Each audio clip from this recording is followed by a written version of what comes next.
everyone. A warm welcome to another edition of Hard Copy, the program where we bring you the people behind the news. I'm Maokbe Ogun.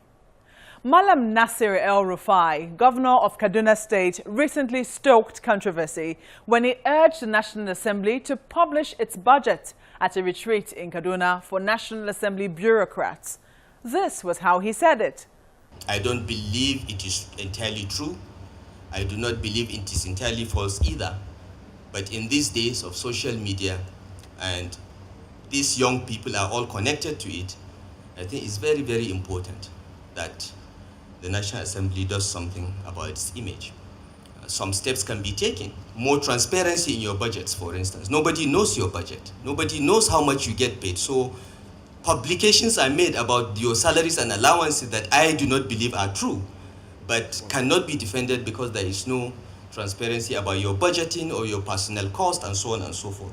Well, that statement drew an immediate response from the Speaker of the House of Representatives, who was also present at the retreat. I would like to challenge him to champion this call for transparency on budgetary process from the National Assembly to other arms of government. Judiciary first. We want to see clearly too how chief executives of states, how they are paid,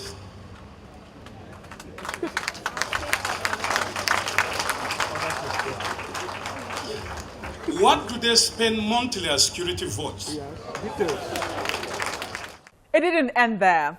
On Monday this week, the Kaduna State government released a statement containing the details of its budget for security in the state and an online link to its budget site, while once again restating its call for the National Assembly to open its budget.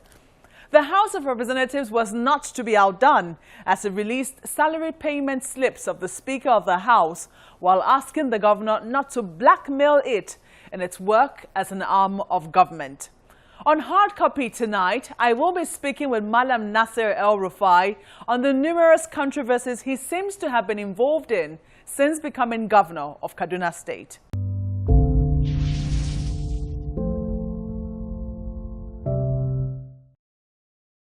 Governor Nasir El-Rufai, you're welcome to Hard Copy. It's my pleasure to be here.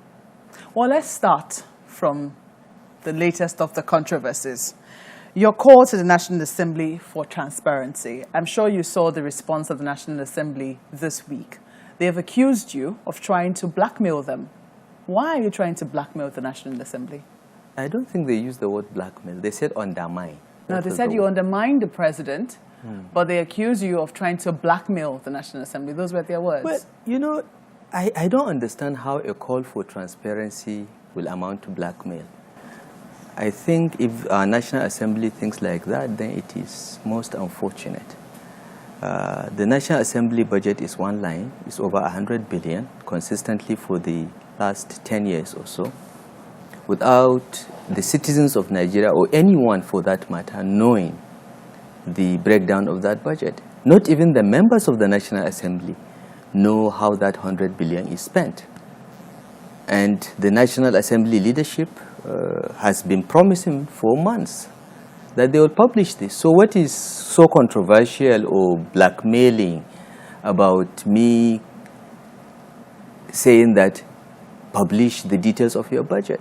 I was invited to a retreat which they hosted in Kaduna with their civil servants, and I saw an opportunity to reiterate the call of most Nigerians that they should publish the details of their budget. There is so much out there about the salaries and allowances of the National Assembly, which many of us do not believe to be true.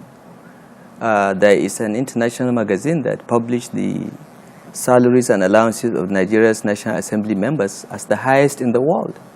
I don't believe those numbers, but the only way my suspicion, one way or the other, whether to believe or not, can be dealt with summarily is to publish the details. Let us see the details. What is wrong with that? These are public funds. So perhaps your first statement, which you made at that retreat, was made in good faith. And then the Speaker of the House of Representatives responded saying that you've always championed transparency, that you should also extend this call to other arms of government. He talked about the executive, the judiciary, and then he also asked you to, challenge your colleagues to make open the security votes of the estate. Yes. Now, you responded.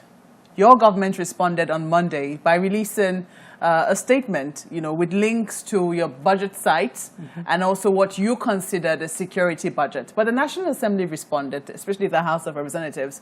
They said what you released was misleading, that you had the intent of misleading, that what they asked you for was a breakdown of the security vote, not the security budget. Well, first let me start from the Speaker's. I think it's a cop-out, okay?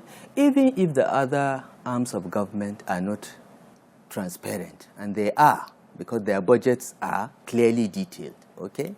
As far as the executive arm of government is concerned, you can find out how much is being spent in the kitchen of the president. If you go to the budget, it's there. The details are there. So it is a cop-out for you to say that. Now, even if some other agencies are not transparent, that does not justify the National Assembly, our national institution that is supposed to have the powers of investigation and oversight, not to be transparent. So it's a cop-out. Okay, that's one. Secondly, for the Speaker to say I should champion transparency of state budgets, again, it's another cop-out. If state government budgets are not transparent, it is the job of the state houses of assembly to ensure that they are. It is not for me as governor, one governor out of 36, and we're all equal, for me to champion anything. I think what the National Assembly should do is to set a gold standard of transparency by opening up their budgets. Then they can speak to other arms of government. Then they can speak to other tiers of government to be transparent. But two wrongs don't make a right, okay? But let me come back to our response. The response of the Kaduna State government is, this is our security budget.